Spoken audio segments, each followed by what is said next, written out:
My name is John Passfield, and the title of this reading will be John and Lewis Carroll, Video 6, Tweedledum or Tweedledee's New Story. So here's my book, John and Lewis Carroll, wonderful.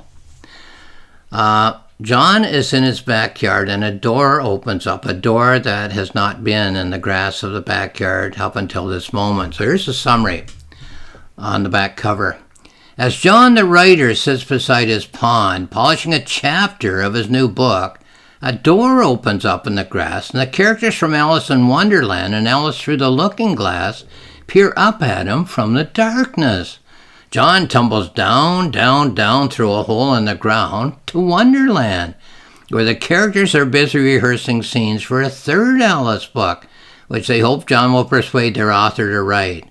But what if their author, Lewis Carroll, has other ideas? Well, here's my copy of the original Alice book. It's called The Annotated Alice because it's annotated with notes about all of the interesting things in the two books. But the point here is that Lewis Carroll only wrote two Alice books, Alice's Adventures in Wonderland and Alice Through the Looking Glass. So when John is taken down to Wonderland by the characters, they want John to convince Lewis Carroll that they'd like to remain as the characters they are, but they'd like to have different roles to play, to live in a third Alice book, if only John can get Lewis Carroll to write that book. Now, in this chapter, chapter 5, Tweedledee tells John of a story by which he hopes John will convince Lewis Carroll, the author of the original two Alice books, to write, so Tweedledee can live in a new story rather than the one in which he's been living for 150 years. However, before reading about Tweedledee's new proposal for a story, let's go back to chapter 2 and look at the passage in which Tweedledee speaks to John as John and the other Alice characters are tumbling down the rabbit hole to Wonderland. So I'll go back to page 8 in chapter 2 before I read the sections in chapter 5. Here it is, okay? They're tumbling down the hole. And Tweedledee speaks to John. I'm Tweedledee, John. Tweedledee. Look at the collar. It's plain to see. My brother is not here at the moment. It will give us a chance to talk.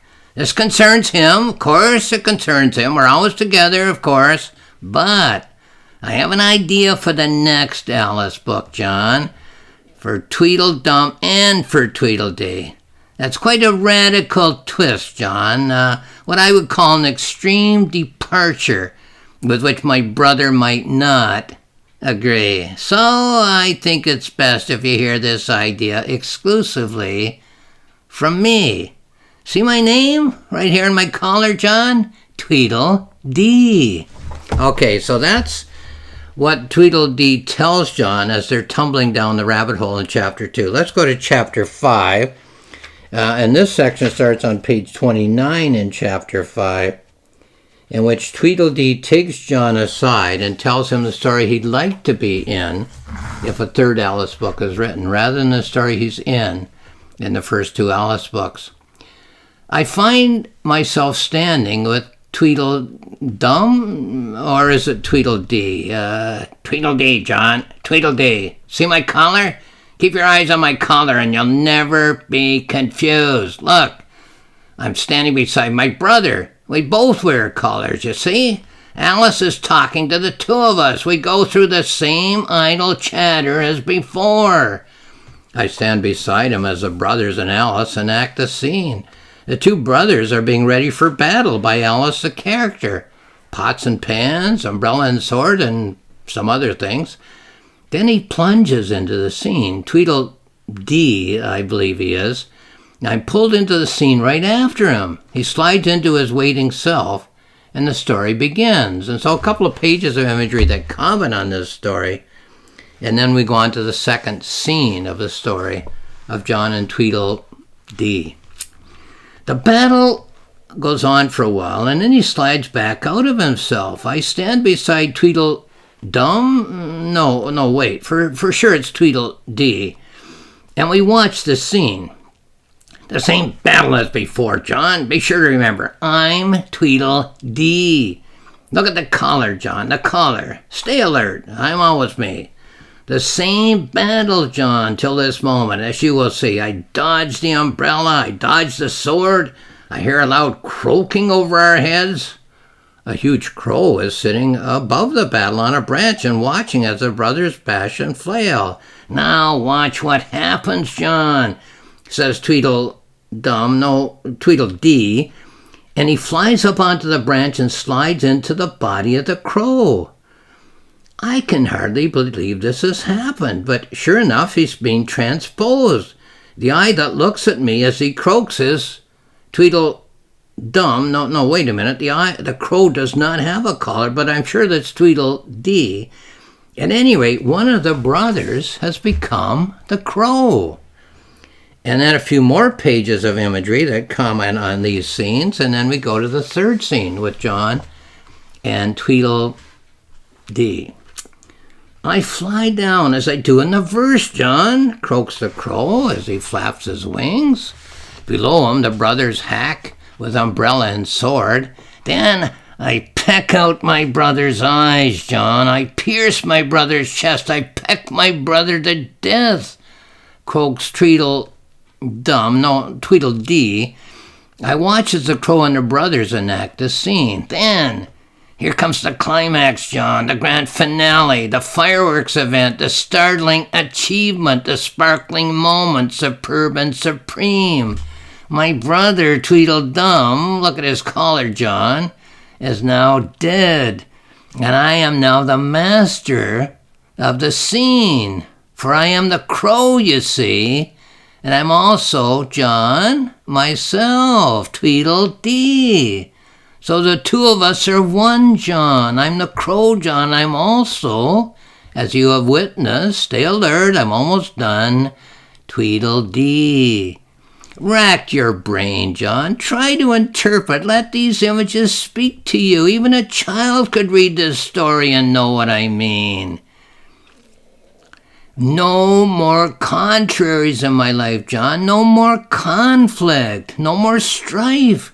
No more opposition for me, as you can see. Alice is gone. No more brother. No more sign with his name on the tree. From now on, the only character will be me. Repeat after me, John. Tweedledee. I give my head a shake. I don't know what to say except, of course, Tweedledee. I'm dazzled by the conception, the audacity, the nerve. I stand and gather my thoughts in the midst of this amazingly unbelievable scene. The dead body has disappeared. All I see is a Tweedle crow preening his feathers with his blood-red beak. I stand here with the beak pointing straight at me. And get the name right, John, when you talk to you-know-who. And be sure to report directly back to me. So that's John's encounter with Tweedledee. I write the form. By this, I mean that I create a form for the fiction that I intend to write, and then I fill in the form with what I call the content, with the characters and their actions and their words. So for Chapter 2, I created a form in which each of the characters would speak to John as he was tumbling down towards Wonderland, and tell John that each character has a story that he hopes John will convince Lewis Carroll to write for a third Alice book.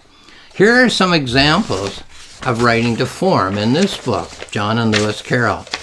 Chapter 2 has 6 segments in which an individual character speaks to John. So I decided on how many segments ahead of time before I filled it in with content. Chapter 2 also has 8 segments in which John reflects on the experience of meeting these characters and falling down the rabbit hole. So the form was 8 segments in which John would reflect. I filled in the content later. Each of the inner chapters from chapters 2 to 9 has 3 segments in which a character explains his or her preferred future story.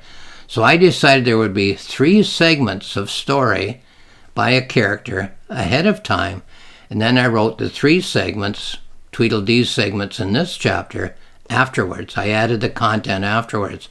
I decided on the number of segments ahead of time, and then I wrote the content to meet the requirements of form.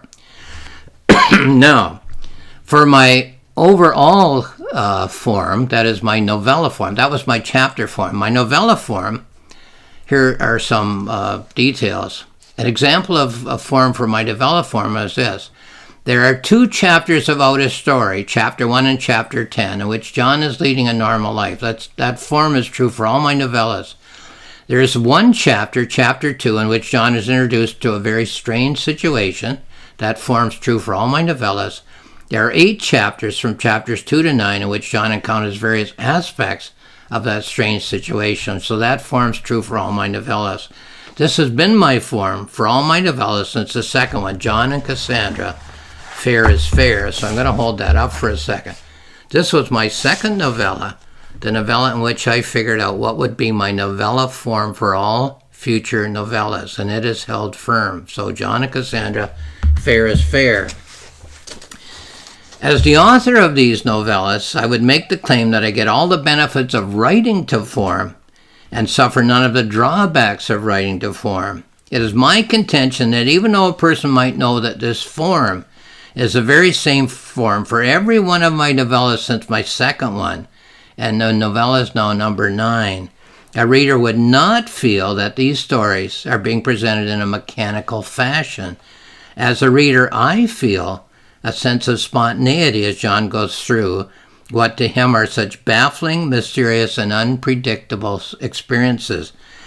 Now, it's easy for an author to make such a claim, but of course the final judge of any book must be the reader. So I've held up 2 books, my second novella, John and Cassandra, Fair is Fair, and told you what some of the forms are in that book. And I've held up my, it's my 5th maybe, I've written 9 at this point, John and Lewis Carroll, and told you that's the same form as it is for all those other novellas.